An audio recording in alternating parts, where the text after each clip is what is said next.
श्री राम जय जय राम।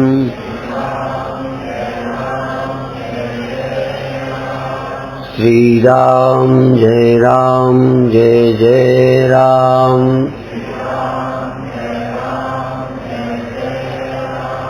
सच्चिदानंद भगवान की। हम जो बोलते हैं पढ़ते हैं उस पर खुद सोचते रहते हैं, फिर उस सोच के लगता है कि मैं कैसे आपको बताऊं कि वो बात क्लियर हो जाए। तो तीन बातें हैं जो भी देखने सुनने जानने में आता है। एक तो प्राकृतिक रूप में आता है, जैसे बिल्ली को चूहा क्या लगता होगा? भोजन। शेर को जानवर खुराक लगती है।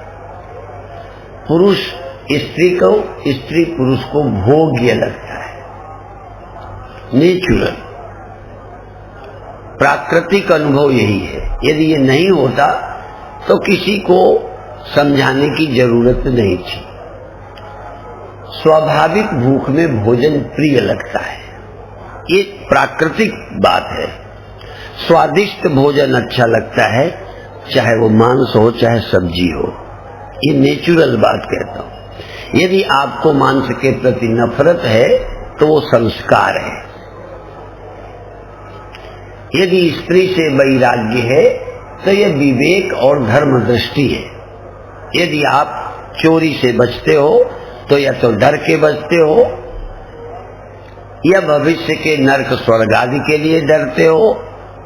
नहीं धन प्रिय लगता है तो चाहे जैसे मिले, चोरी क्यों न करें, ठगी क्यों न करें। मैं एक प्रश्न उठाता हूं, जब धन अच्छा लगता है तो क्यों ना हम तुमसे ले लें, क्यों ना मार के लूट के ले लें, क्यों ना बेईमानी से कमाएं। यदि मन में काम वासना है तो किसी लड़की को क्यों ना उठा ले। या तो डर है, या सामाजिक मान्यता है, या आपका कोई विवेक है। मैं इसलिए उस बात को खुले ढंग से समझाता हूं कि उस पर गहरा विचार करो। यदि धन का महत्व है तो हम पकड़े भी न जाएं, चोर भी न कहलाएं और लूट भी ले। इसीलिए एक महात्मा कहते थे कि बनियों के लिए कि निर्भय लूटत खात, कानून से बच के लूटता है। और यदि ये मैं कहूं तो पंडित पुरोहित बाबा भी परमार्थ में लगाते हैं, इसलिए ठीक है।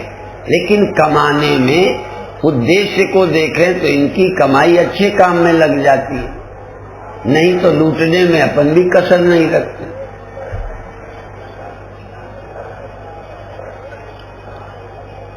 यदि किसी पर डाका डाल के कोई कॉलेज बनवा दे तो लोग कहेंगे यार बहुत अच्छा काम किया। सुल्ताना डाकू की एक जब पहले अपन ने नौटंकी देखी, छोटे में सुनी, तो कई अच्छे काम करता था।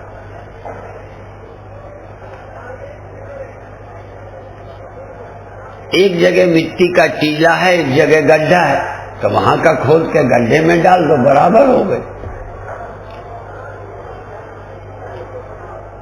खूब गंभीरता से विचार करो। आपकी इंद्रियां सहज विषय को चाहती हैं। इंद्रिय सुरन, बाकी तुम बोलो। हाँ, इंद्रिय सुरन न ज्ञान सुहाई, विषय भोग पर प्रीति सलय। विषय पर प्रीति नहीं है, वो विषय से मिलने वाले सुख पर प्रीति है। यदि विषय से सुख मिलना बंद हो जाए या विषय में सुखानुभूति ना हो तो विषय में क्या रखा है।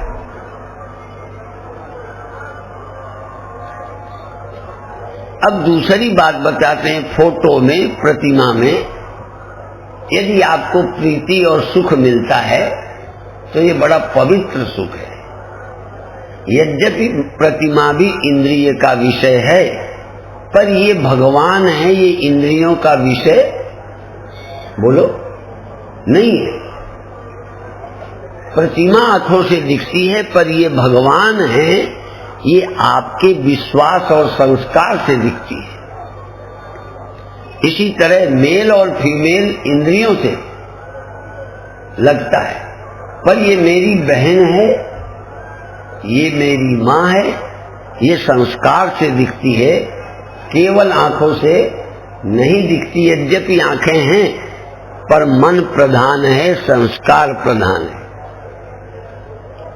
आखिर संत का भी शरीर पुरुष का ही तो है।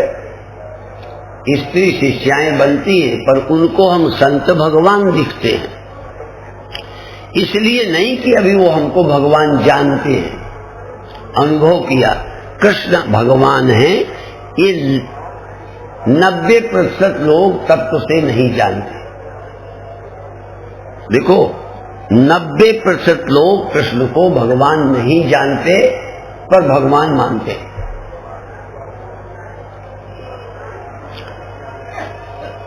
इसी तरह से अन्य राम भगवान, कृष्ण भगवान, शंकर भगवान, अपन कहाँ जानते हैं कि वो भगवान हैं, लेकिन मानते हैं। बहन को बहन हम मानते हैं, बहुत छोटे से हमको बताया गया। माँ की गोद में खेलते रहे, कुछ वो भी था, फिर बार बार माँ कहलाया गया, और माँ के प्रति शुरू से अपन ने रहा तो दिमाग में बैठ गया। तो जो भी दिखाई देता है, या तो प्रकृति के रूप से हम देखते हैं, या अपने धर्म और संस्कृति के रूप से देखते हैं। प्रतिमा को पत्थर जानने में आर्य समाज की कोई जरूरत नहीं है। भारत का गधा भी जानता होगा कि ये पत्थर है, नहीं जानता। इसमें महर्षि की कोई बड़ी भूमिका नहीं है। ये मैं कटु सत्य बोलता हूं। पानी पानी है, हर नदी में पानी है, ये मछली को पता, कुत्ते को पता, भैंस को पता, पानी पानी है।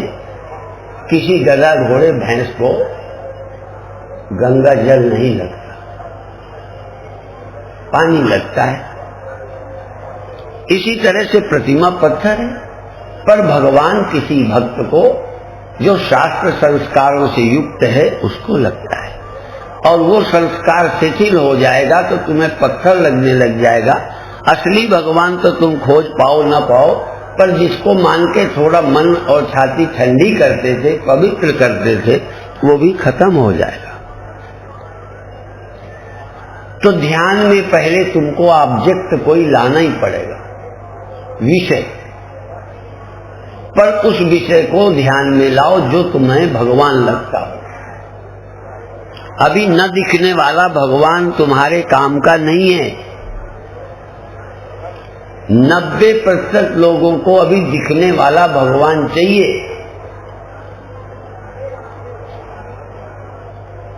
जिसको हम याद करें और वो मुझे भगवान लगता हो, जिसकी याद करते मेरे मन के विकार खत्म होते हो, जिसकी याद करते मुझको सुख मिलता हो। अब भगवान के मंदिर और प्रतिमा में न पत्नी सुख है, न पति सुख है, पर सुख है। मैं बधाई देता हूं उन वैष्णवों को, उन सगुण साकार उपासकों को, जिन्होंने दिखने वाला भगवान हमें देकर, संस्कार देकर हमारे मन को पवित्र रहने का, रसमय बनाने का अवसर दिया है, इतना दिमाग लगाया है।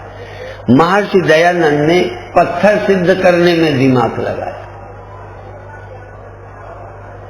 क्योंकि उसके पहले भगवान देखने की आदत पड़ गई। आचार्य महर्षि दयानंद को ये भाया नहीं, उन्हें लगा ये पत्थर पूछते हैं, मूर्ख, ये भगवान को ढूंढते नहीं। हमें चाहिए सत्य भगवान चाहिए, उसको खोजना है। भगवान कृष्ण को जब ये कहना पड़ा कि बहुत सारे लोग यततो यपि कौन्तेय, भूल गया, भगवान कृष्ण कहते हैं यो में वेत्ति तत्वतः, जो मुझे तत्व से भगवान जानते हैं।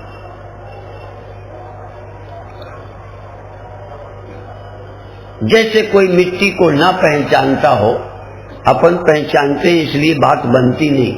मिट्टी को कोई न पहचानता हो, घड़ा पहचानता हो, मकान पहचानता हो, उनमें किसी से द्वेष, किसी से राग हो, फिर किसी घड़े को ये समझाया जाए या बार बार दिमाग में डाला जाए कि ये जो बड़ा आकार वाला ये घड़ा है ये साक्षात मिट्टी है। समझ नहीं, समझ देना बाद की बात है, पहले ये देना कि ये है मिट्टी, जिसको पाकर तुम मुक्त हो जाओगे।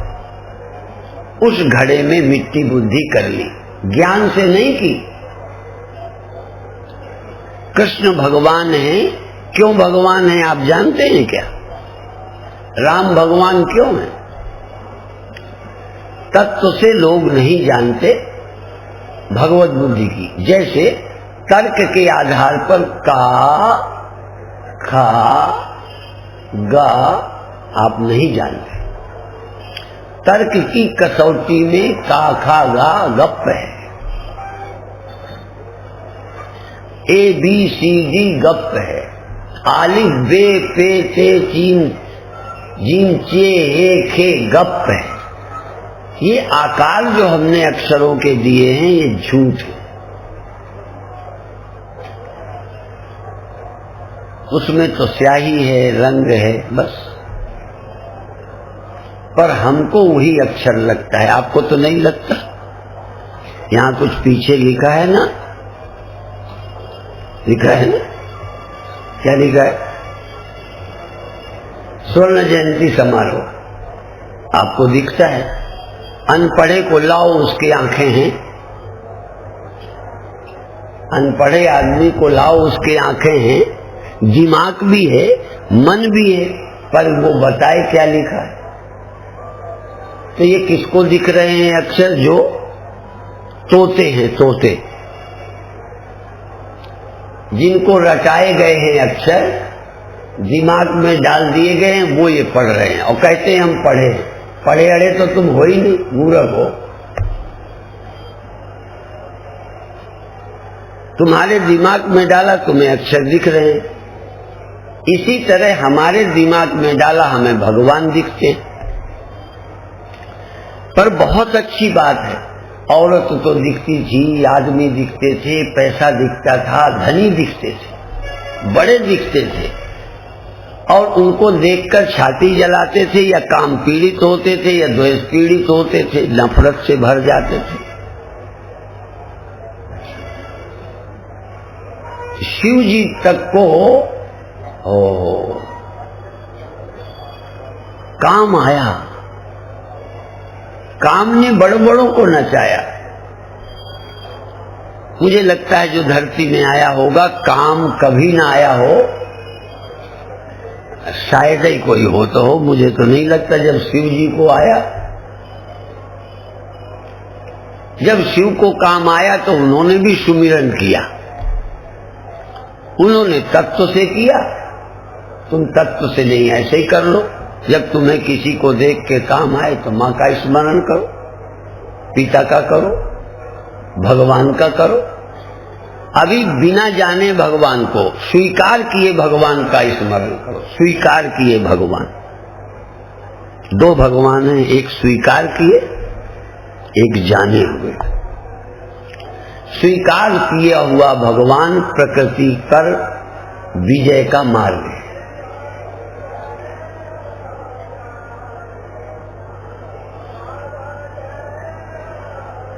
केवल सुंदर, इसकी डिजाइन, सुंदरता हर एक को लगेगी, पर लिखा क्या है ये पढ़ों को लगेगा। तो जो किसी वैष्णव गुरु से संस्कारित हैं, उनको भगवान लगते हैं मंदिर में।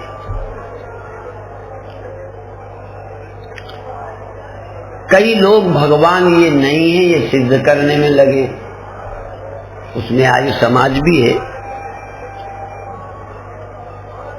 वो भी असली ईश्वर को बताने में लगे, बनावटी को खंडन कर रहे हैं। वेदांती भी अरे ये तो मूर्ति के पुजारी है, ये तो क्या ये कोई भगवान है। असली भगवान की जरूरत बहुत कम लोगों को है। लोगों को उपास्य भगवान चाहिए, जिसका दर्शन करें, स्मरण करें, ध्यान में आवे। एक ऐसा भगवान चाहिए जो ध्यान में आवे, क्योंकि ध्यान में दुनिया तो आती है, भगवान आते नहीं। और यदि आते हैं तो वही वाले आते हैं जो विश्वास के भगवान हैं, स्वीकार किए भगवान हैं, जाने हुए भगवान नहीं।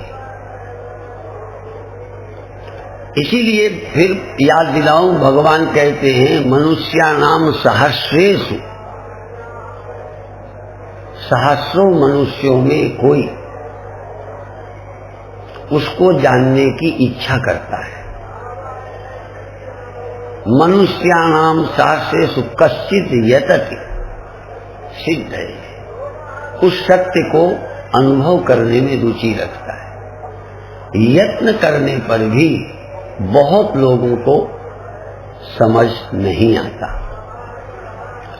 ब्रह्म व्यापक भगवान, सबके अंदर रहने वाला भगवान इतना सुलभ है। बाहर वाले को आंख खोलनी है, हाथ से छूना है, गले से लगाना है, चरणों में गिरना है, कम से कम दिखते हैं, तू सामने आ, मैं सिजदा करूं। भगवान सामने बैठे हो, जिसको हम तू कह सके, तू ऐसा है, तू ऐसा है, तू ऐसा है, तू आनंद भंडार है, करुणा सागर है, वह कल्पना सी लगती है। इसीलिए सामने यदि तुम्हें कोई भगवान दिखने लग जाए, संत दिखने लग जाए, गुरु दिखने लग जाए, सचमुच श्रद्धा हो तो आपको बहुत आनंद मिलेगा। क्योंकि दुनिया देखने सुनने को मिल रही है, भगवान नहीं मिल रहे। कांटा कांटे से निकलेगा, विष होगा विष से निर्मूल। दुष्टों पर करते अनुकंपा, यही हिंदुओं की है भूल। कांटा कांटे से निकलेगा, विषय रस राम रस से निकलेगा। जगत दिखाई देता है, मुझे भगवान भी दिखाई दे। अब वो दिखाई कैसे दे? जब बहुत कोई पवित्र संस्कार हो। बहन को भी पत्नी देखने को मन करता है। यदि दुनिया में कोई पत्नी न होती तो काम के वेग में बहन भी पत्नी हो जाती, माँ भी पत्नी बन जाती, भोग्या बन जाती। इसलिए तुम्हारे वेग को निकालने के लिए कोई पत्नी चाहिए, कोई पति चाहिए। आप अपने मन का वेग कहाँ हल्का करोगे?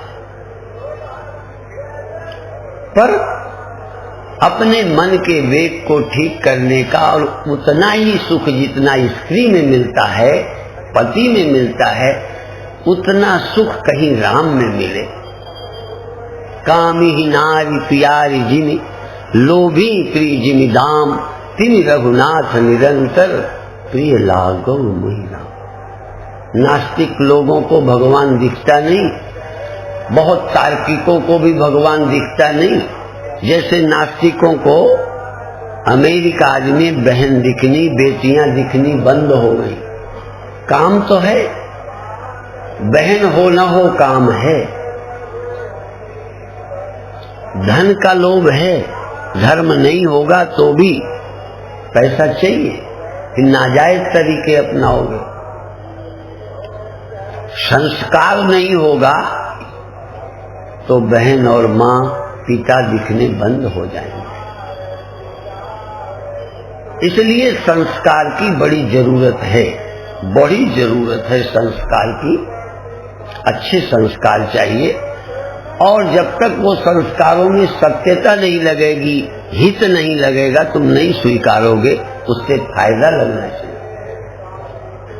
यदि 10 रुपया की एक गोली मैं बेचूं, बस किसी दर्द की दवा ना हो, किसी रोग की दवा ना हो, तो आप खरीदोगे? हम वो चीज नहीं स्वीकार कर सकते जिससे हमारा भला ना होता।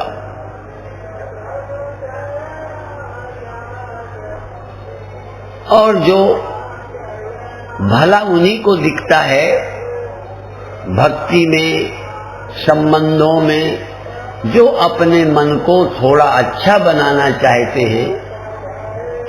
उसको तुम नहीं जानते हो, मैं जानता हूं।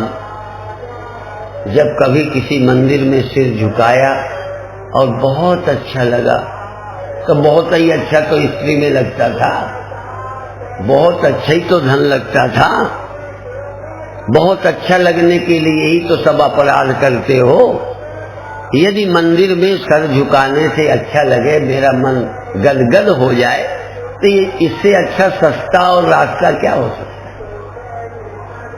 तो दिखाई देने वाली वस्तुओं के बुरे प्रभाव को हटाने के लिए दिखाई देने वाले गुरु, संत, भगवान चाहिए, जिनको देख करके देख देख करके मेरा हृदय कमल खिले, गदगद हो। इसीलिए बिना उपासना के ज्ञान, वैष्णव ज्ञान विरोधी नहीं है, जरा ध्यान देना। रामायण की ये चौपाई से भी लगता है, जब देखियो नैनन उपदेशा, मैं अपनी आंखों से पहले अवधेश देखूंगा, तब सुनी हो निर्गुण उपदेशा। पहले मैं साकार उपासना करूंगा, क्योंकि दिखती है, जल्दी समझ में आएगी, मेरे मन को तुरंत प्रभाव पड़ेगा। तुरंत यदि स्त्री का प्रभाव पड़ता है, तुरंत यदि विषय का प्रभाव पड़ता है, तो दिखने वाले भगवान का मुझ पर क्यों प्रभाव नहीं पड़ेगा? दिखने वाली गंगा में नहाऊंगा तो क्यों नहीं पड़ेगा? जल में नहाने में और गंगा में नहाने में फर्क है।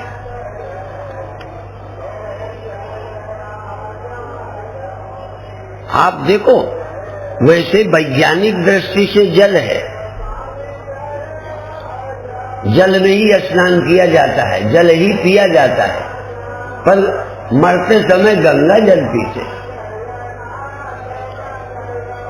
अब ये जो गंगा जल है, जरूर कुछ न कुछ मेरे मन को प्रभावित करता है, पर जिनको आस्था ही नहीं है, समझते नहीं, संस्कार दृढ़ नहीं। क्यों दृढ़ नहीं? एक कहता है गंगा जल पीने से, गंगा के दर्शन से मुक्ति होती, एक कहता है मछली क्यों नहीं तर गई। उसमें कबीर जैसे तार्किक, जितना विद्वान समाज का नुकसान करता है, शायद तुम्हारी समझ में नहीं आएगा। जितना ज्यादा तार्किक और दिमागदार आदमी समाज का नुकसान करता है, उतना बुद्धू लोग नहीं करते। बड़े बड़े विद्वान उसमें महर्षि दयानंद भी हैं, कबीर साहब भी हैं। ब्रह्म मिला हो न मिला हो कबीरियों को, आर्य समाजियों को निर्गुण ब्रह्म में पूर्ण आनंद मिला हो न मिला हो, परम रस का अनुभव भक्ति का मिला हो न मिला हो, लेकिन पूजा जरूर खत्म कर, गंगा को जरूर बेकार कर दिया। और आप जानते हो, यदि तुम्हारा अंतःकरण सचमुच भगवान मानता है प्रतिमा को, तो जो सुख मिलेगा, मन लगेगा, ध्यान लगेगा, वो अभी आप कल्पना नहीं कर सकते। नहीं लगने का कारण ये तार्किक गुरु, ये जो ज्यादा दिमागदार गुरु हैं, सत्य को जानने वाले गुरु हैं, ऊंची बात बता दी जिसके तुम पात्र नहीं हो, जिसके तुम पात्र थे उसका खंडन कर दिया। भगवान कृष्ण बुद्धू नहीं है, वो कहते हैं न बुद्धि भेदम जनयेत अज्ञानाम कर्म संगीनाम। जो बुद्धू लोग गंगा नहा रहे हैं, पूजा कर रहे हैं, पाठ कर रहे हैं, उनकी बुद्धि खराब मत करने दो, बल्कि जो सहित सर्व कर्माणि विद्वान युक्ता समाचरण, स्वयं करके लोगों को उत्साहित करे, मंदिर जाके, गंगा नहा के, भजन करके, ध्यान करके लोगों को प्रेरित करे, क्योंकि वो जहाँ खड़े हैं वहां से लाने का तरीका शुद्ध वेदांत नहीं है। जो लोग इससे ऊपर उठना चाहें, पात्रता दिखे, अथातो ब्रह्म जिज्ञासा,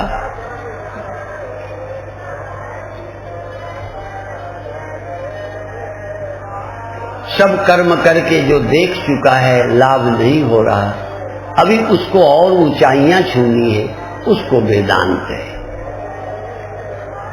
संप्रदाय नहीं है, वेदांत अंतिम सत्य है, इसलिए उसका नाम ही है वेदांत।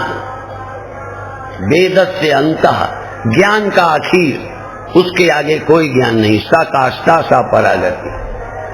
पर मेरा वेदांत सुनकर आप प्रभावित होते हो, पर लाभान्वित नहीं। मैं जानता हूं रोज मेरा वेदांत सुनने वाले अभी भी बहुत संतुष्ट नहीं है, संशय भी नहीं जा रहे हैं और मन में बहुत कोई आनंद से भरे लोग नहीं है, आनंद पूर्ण नहीं है। कभी कभी एक बार वो राम शरणम के कैसेट और राम शरणम की एक साधना लोग करते हैं। किसी ने कहा उसमें क्या है, पर इतनी भीड़ जाती है। आप जानते हो भीड़ विश्वास से ही चलेगी,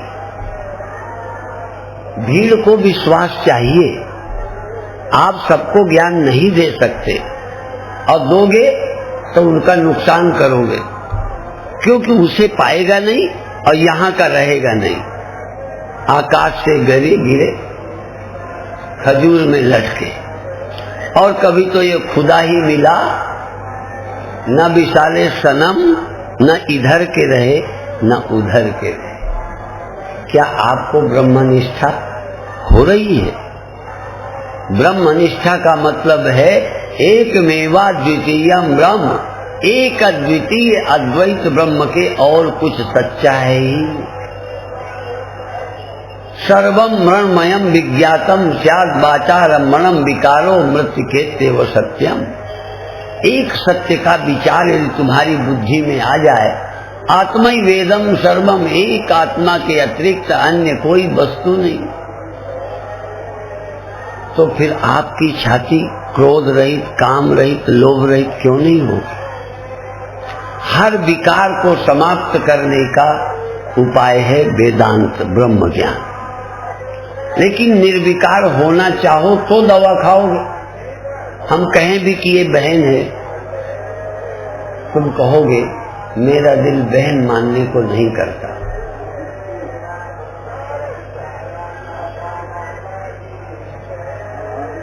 उसका सुख लेने को मन करता है, ये नेचुरल है। इस प्रकृति के पार जाना, इस प्रकृति के वेगों को अतिक्रम कर जाना, प्राकृतिक अनुभूतियों के पार चले जाना, ये मान धन, अरे भी रोटी जरूरी है बिल्कुल, साईं इतना दीजिए जामे कुटुम समाए, मैं भी भूखा ना रहूं अतिथि न भूखा जाए। सचमुच बताओ, आप धनी होने में रुचि रखते हो या ब्रह्म होने में?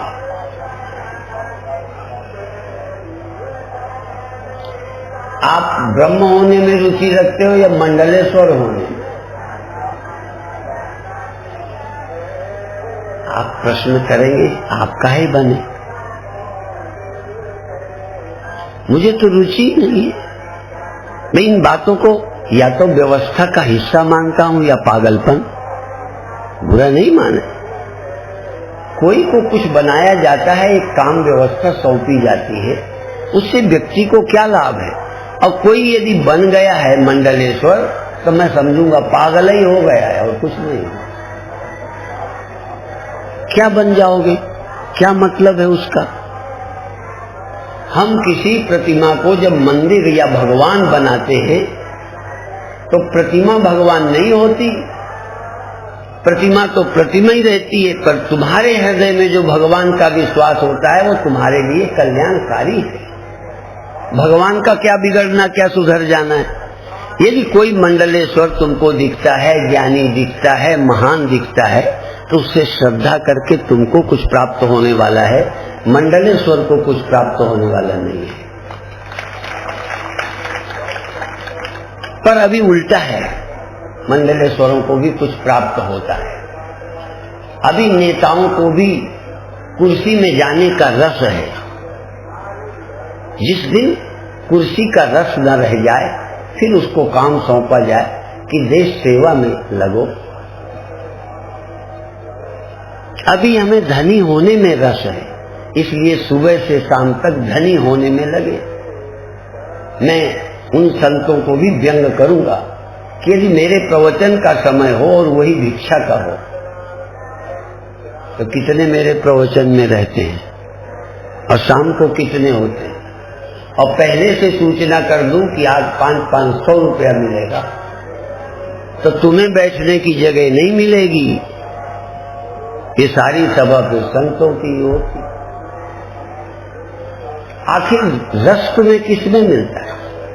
बातें तुम निर्गुण ब्रह्म की करते हो, रस तो संसार में ही है।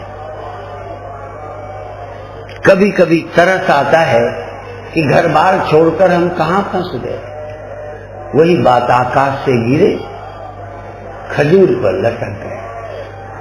जिसको छोड़कर भागे, उसी में फिर चक्कर लगाने लगे। बाकी उस सच्चाई को तुम जानते हो, जैसे मैं मंडलेश्वरी की सच्चाई को मैं जानता हूं। तुम कुछ भी मान सकते हो, ऐसे ही हो सकता है तुम महाविरक्त हो, फिर भी 2 रुपया मिल जाता है तो कोई नुकसान नहीं है। पर 2 रुपए के लिए तुम सत्संग नहीं छोड़ सकते, तुम 2 रुपए के लिए ज्ञान ध्यान नहीं छोड़ सकते। और यही बात और मैं कहता हूं, कई पहले ही नास्तिक थे, इसलिए गंगा से छुटकारा मिल गया। लेकिन मैं दूसरी बात कहता हूं, यदि ब्रह्म ज्ञानी गुरु का सत्संग मिल रहा हो तो गंगा छोड़ देनी चाहिए। यदि उसी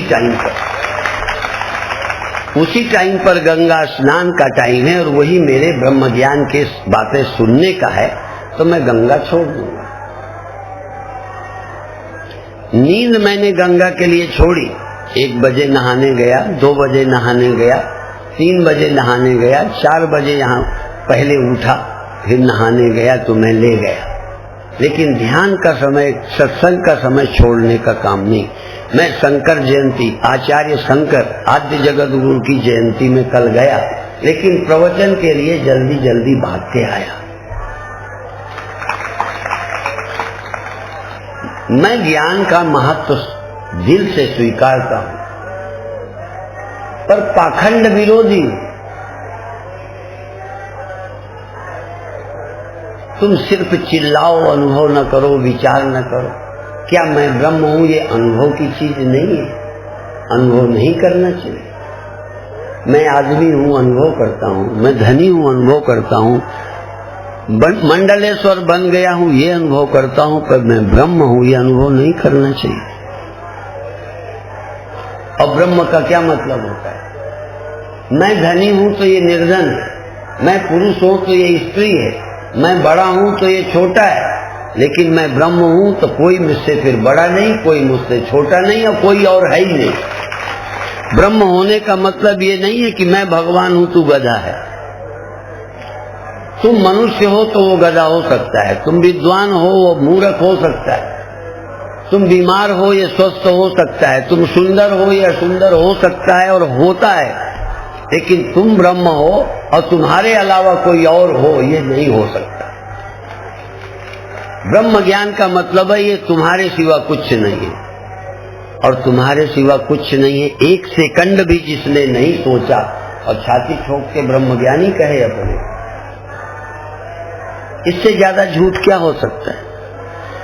नींद तुम्हें हुई, सपने तुम्हें हुए, जागृत तुम्हें हुआ, तुम अपने अनुभव में बताओ तुम कब ब्रह्म अपने को जानो। बुद्ध को किसी जगह बोध हुआ, बोध दिवस है। महर्षि दयानंद को कोई घटना घटी, भले वो हमारे प्रतिकूल पड़ी, लेकिन उनको एक झलक मिली कि ये क्या है।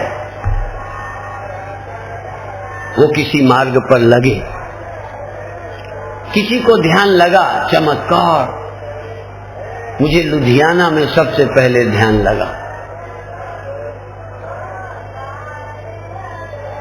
लुधियाना में इलायची गिर मंदिर, यदि मैं कहूं बोध दिवस तो नहीं कह सकता, पर विलक्षण अनुभव की शुरुआत का दिन इलायची गिर मंदिर लुधियाना का है।